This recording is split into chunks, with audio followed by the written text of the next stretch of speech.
The language in this video has been translated using AI translation via HeyGen. While we strive for accuracy, the translation may not be entirely precise or reflect the original intent and meaning in all cases. We appreciate your understanding as we work to make this content more accessible through AI-assisted translation. La langue de cette vidéo a été traduite à l'aide d'une traduction par IA via HeyGen. Bien que nous nous efforcions d'être précis, la traduction peut ne pas être entièrement exacte ou refléter l'intention et la signification originale dans tous les cas. Nous apprécions votre compréhension alors que nous travaillons à rendre ce contenu plus accessible grâce à une traduction assistée par IA.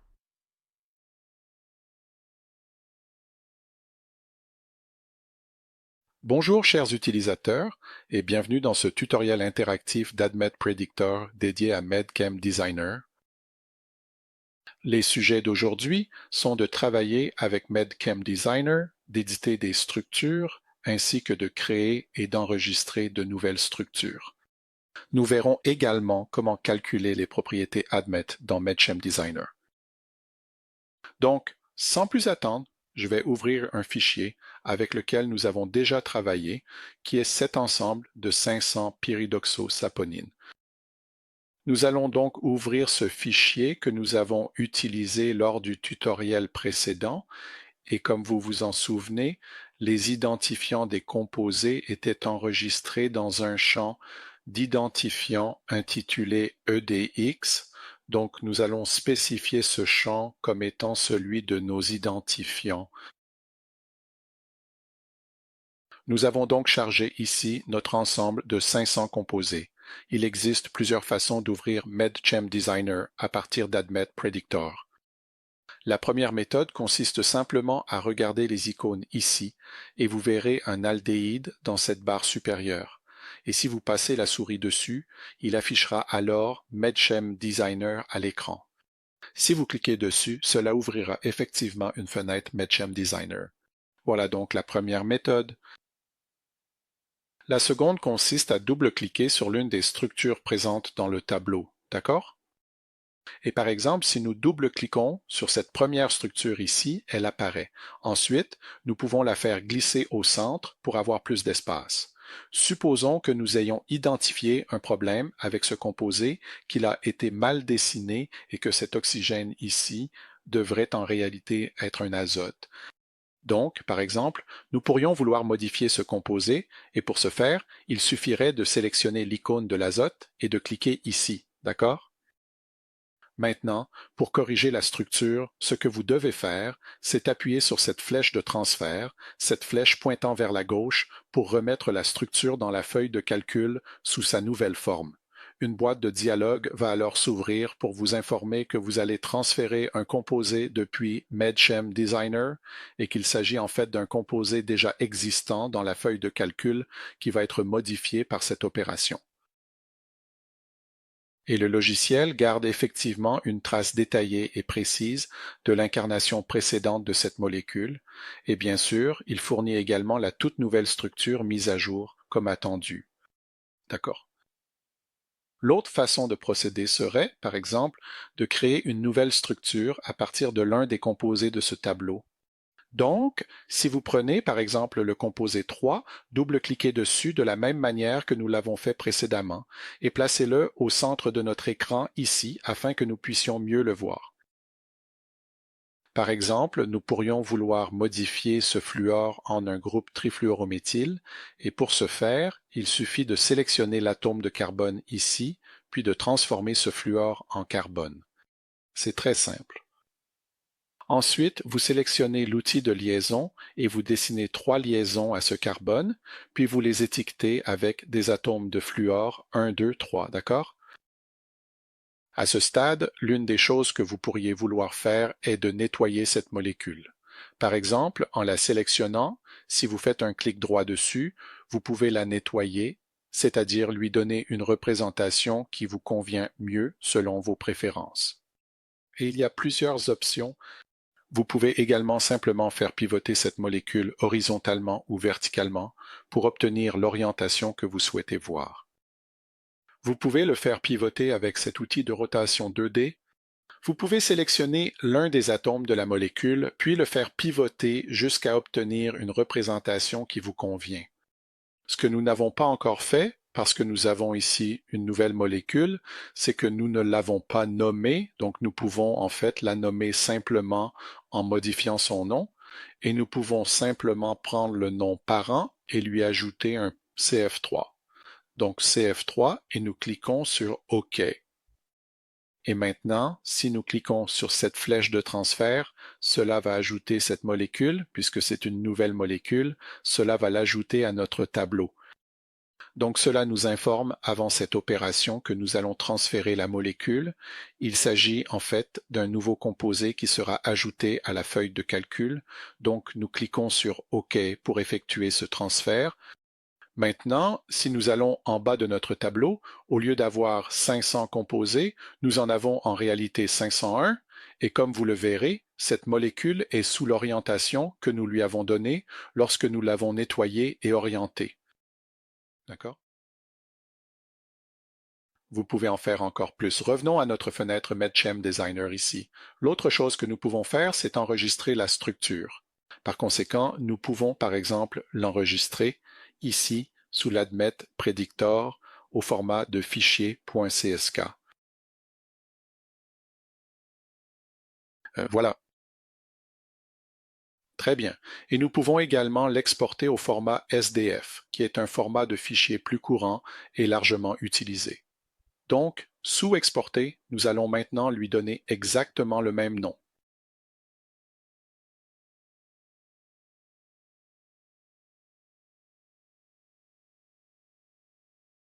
Et voilà, d'accord. L'autre chose que nous pouvons faire, c'est l'exporter de la même manière en tant que représentation. Donc, nous pouvons l'exporter en JPEG. Par exemple, si vous souhaitez ajouter ceci dans un document Word ou dans une présentation PowerPoint et que vous avez besoin d'une représentation de la molécule, vous pouvez utiliser ce type de fichier pour le faire. Allons-y et cliquons sur Enregistrer. Et maintenant, vous pouvez voir que nous avons différents fichiers. Nous avons un SDF, nous avons le CSK, le JPEG, puis le SDF. Nous l'avons enregistré sous 3 formats. Si nous double-cliquons sur Fichier JPEG, on voit la représentation graphique du composé. D'accord? C'est un processus très simple ici. Ce que nous pouvons faire maintenant, c'est ouvrir une nouvelle session, c'est-à-dire une nouvelle fenêtre pour MedChem Designer, afin de commencer dans un espace propre. Et au lieu de n'envoyer qu'une seule structure à MedChem Designer, nous allons en fait prendre tout un ensemble de structures. Vous pouvez envoyer jusqu'à 100 structures ou bien en importer autant que nécessaire dans MedChem Designer, ce qui vous permet de gérer facilement un grand nombre de molécules. Pour cela, il suffit de cliquer sur ce bouton MedChem Designer que vous trouverez ici dans la liste d'icônes située en haut de l'écran, d'accord?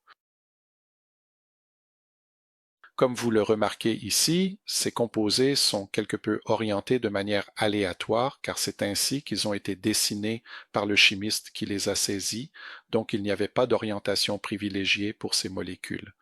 Et ce que nous pouvons faire, c'est en fait les aligner, par exemple, selon un squelette commun. C'est un outil très utile.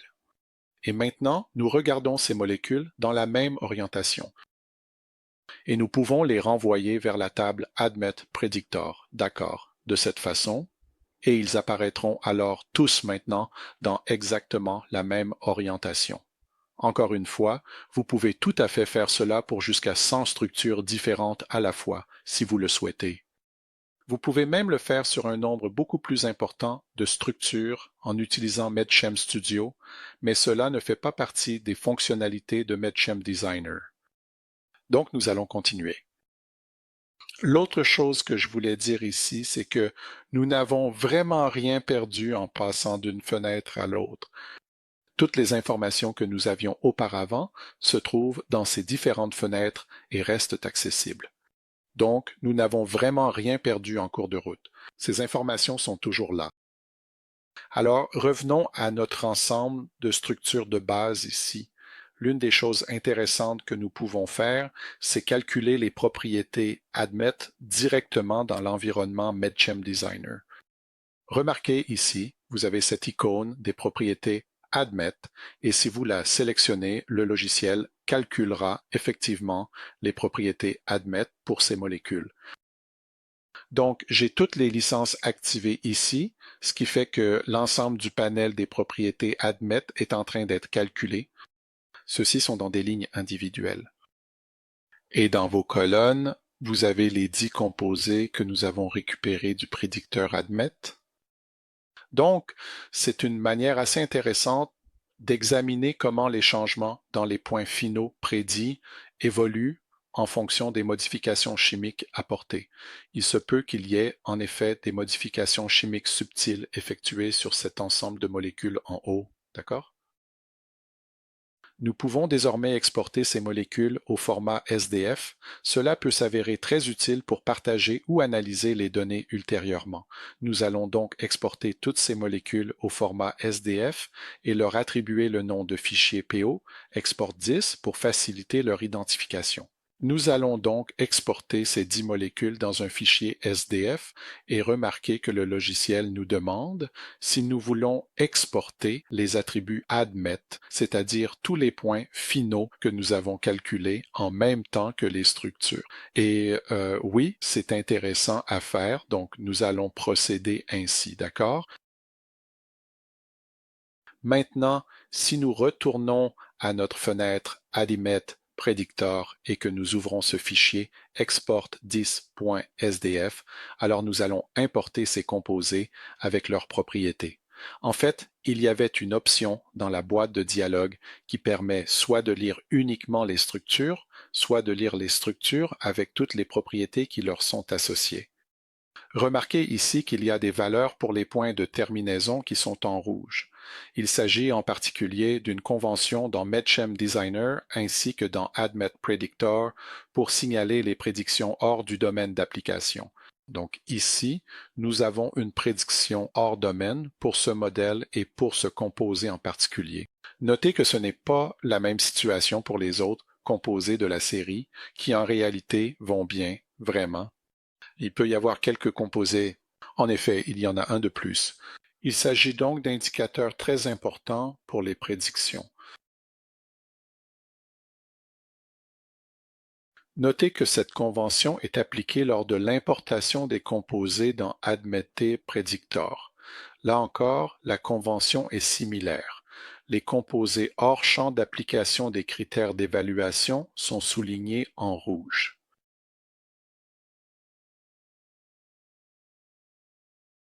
Ouvrons maintenant une toute nouvelle fenêtre du logiciel MedChem Designer pour continuer notre travail.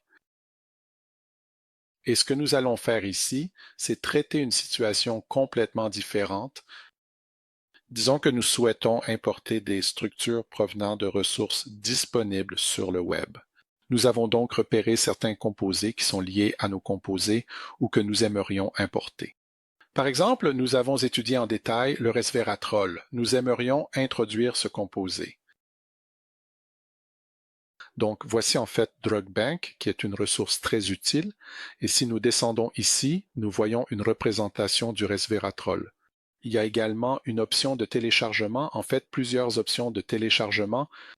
Donc, si nous voulons voir ce qui se trouve sous cette option, vous avez en réalité la possibilité d'exporter cette molécule au format SDF. Donc, si vous faites un clic droit, nous pouvons aller l'enregistrer ici et nous allons lui donner son vrai nom qui est resveratrol. D'accord? Et il suffit de cliquer sur enregistrer et c'est fait. Maintenant, nous pouvons aller dans MedChem Designer, cliquer sur ouvrir et le resveratrol est là. Donc, c'est une façon de l'importer. Il existe même une méthode plus simple.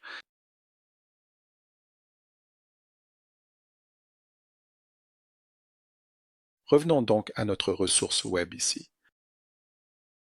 Et vous voyez qu'il est en fait tout à fait possible de nous fournir la chaîne Smiles pour ce composé. Donc, si nous sélectionnons Smiles, la chaîne Smiles apparaît ici. Et la seule chose à faire est simplement de la copier, donc Ctrl plus C, nous copions notre chaîne Smiles, puis Ctrl plus V dans la fenêtre de MedChem Designer et le composé apparaît alors. D'accord? Alors, on va nommer ce composé. Nous allons l'appeler resveratrol et nous pouvons le copier et le coller. Supposons que nous souhaitions créer quelques analogues de ce composé afin d'étudier, par exemple, les effets de différents groupes R sur les propriétés prévues. Il suffit simplement d'appuyer sur CTRL+C, puis 2 fois de suite sur CTRL+V. Si l'on veut en faire 2 copies, c'est une chose très simple à faire. Disons, par exemple, que nous voulons réduire ceci à l'échafaudage. Tout ce que nous avons à faire, c'est de sélectionner la gomme, puis d'effacer soigneusement ces groupes hydroxyle, et maintenant, comme vous pouvez le voir, nous n'avons plus que l'échafaudage. Nous allons donc le nommer différemment, c'est-à-dire race scaffold. D'accord? Et disons, par exemple, que nous nous intéressons à d'autres analogues du resveratrol, et il y en a effectivement, si vous regardez ici les structures similaires, il existe un composé appelé picétanol qui pourrait être intéressant à inclure, encore une fois, comme l'un des analogues. Donc, ce composé est très facile à obtenir. Prêt? Ici, il vous suffit simplement de sélectionner votre outil de connexion d'atomes, de cliquer à cet endroit précis, puis d'ajouter tout simplement un groupe hydroxy. D'accord? Maintenant, nous allons lui donner un nom. Nous allons le sélectionner et répéter le processus précédent. Faites un clic droit, modifiez le nom et saisissez picétanol. Très bien. Maintenant, nous pouvons suivre le même processus que précédemment, c'est-à-dire, par exemple, calculer les propriétés admet pour ces 3 composés. D'accord? Donc encore une fois, nous pouvons descendre la liste. C'est une façon très simple d'inspecter les différentes propriétés. Ouvrons simplement une autre fenêtre de MedChem Designer. Si vous êtes familier avec le langage Smiles et que vous souhaitez saisir vos propres chaînes Smiles, vous pouvez également procéder de cette manière. Ici, nous passons en revue les façons d'intégrer vos propres structures dans le logiciel. Nous avons vu des méthodes pour modifier des structures existantes ou les importer via des fichiers. Vous pouvez également les importer en saisissant des chaînes Smiles spécifiques. Donc, sous édition, sélectionnez Coller Smiles et ici, vous pouvez entrer vos propres chaînes Smiles. Par exemple, si vous voulez introduire de l'acide propionique dans une molécule, alors la chaîne Smiles correspondante serait CCC, puis la double liaison O et O. D'accord? Et puis ici, dans cet espace, vous pouvez mettre son nom, qui est l'acide propionique. D'accord? Avant d'importer la structure, vous pouvez en fait l'afficher pour vérifier qu'elle est correcte. Et si vous voyez que ce n'est pas le cas, alors vous avez la possibilité de modifier la chaîne Smiles. D'accord? Ceci est donc maintenant votre composé. Dans certains cas, vous devrez dessiner une structure à partir de zéro. Et c'est ce que nous allons faire maintenant. D'abord, ouvrons une nouvelle fenêtre, puis esquissons une nouvelle structure à partir de rien. Voyons quelle structure nous pourrions dessiner. Peut-être que nous pourrions dessiner le fentanyl, par exemple.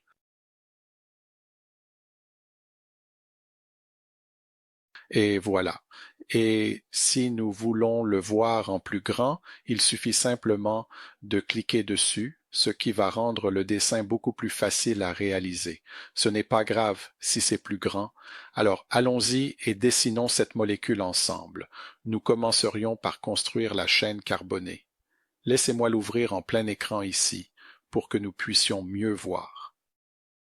Donc premier carbone, deuxième carbone, troisième carbone. Maintenant, nous allons ajouter un cycle cyclohexane. Nous nous occuperons des hétéroatomes plus tard. Nous revenons à notre outil de liaison, encore une fois, pour dessiner la chaîne carbonée. Maintenant, nous allons dessiner notre groupement carbonyle et pour obtenir une double liaison, il suffit de cliquer au milieu de la liaison simple. Cela la transformera en double liaison. D'accord? Très bien. Maintenant, nous allons ajouter nos cycles phényles. Avant de faire cela, j'aimerais vous montrer un outil assez sympa. Si vous avez des macrocycles, vous pouvez en fait insérer des macrocycles de différentes tailles. Ce chiffre ici indique la taille de l'anneau, donc si vous voulez un macrocycle à 10 membres, il vous suffit simplement de cliquer sur cette icône et si vous souhaitez le fusionner avec cet anneau, cliquez simplement ici et il sera fusionné. Bien sûr, nous ne voulons pas faire cela, mais c'est un outil sympa et je voulais vous le montrer, car parfois dessiner ces grands macrocycles à main levée est difficile, donc c'est un outil utile. Maintenant, ajoutons nos cycles benzéniques, donc nous allons en placer un ici et un autre là. Maintenant, ajoutons nos atomes d'azote, un ici et un là, ainsi que notre groupement carbonyle, et c'est tout. Nous avons donc terminé notre structure. C'est très simple à faire et à ce stade, nous voulons probablement lui donner un nom. Clic droit, modifier le nom. Il s'agit de fentanyl et nous souhaitons l'enregistrer pour pouvoir y accéder ultérieurement. Pour ce faire, cliquez sur Enregistrer sous. Vous pouvez alors choisir de l'enregistrer au format CSK sous le nom fentanyl, puis cliquez sur Enregistrer pour finaliser l'opération. Donc, c'est un processus vraiment très simple et accessible, même si vous n'avez pas de moyen d'importer le fichier. Il reste tout de même relativement facile de dessiner vos propres structures. Si vous souhaitez examiner plus en détail certains aspects d'ADMET Predictor ou de MedChem Designer, permettez-moi de vous rappeler tout d'abord que vous avez un accès très facile et immédiat à notre manuel complet, disponible sous l'aide d'ADMET Predictor, que vous pouvez consulter au format PDF ou HTML, et vous êtes bien entendu libre de consulter tous les détails liés à ce que je viens de présenter dans cette démonstration. J'espère que ce tutoriel vous a été utile. Merci de votre attention. Pour toute question, n'hésitez pas à nous contacter par email. Bonne journée.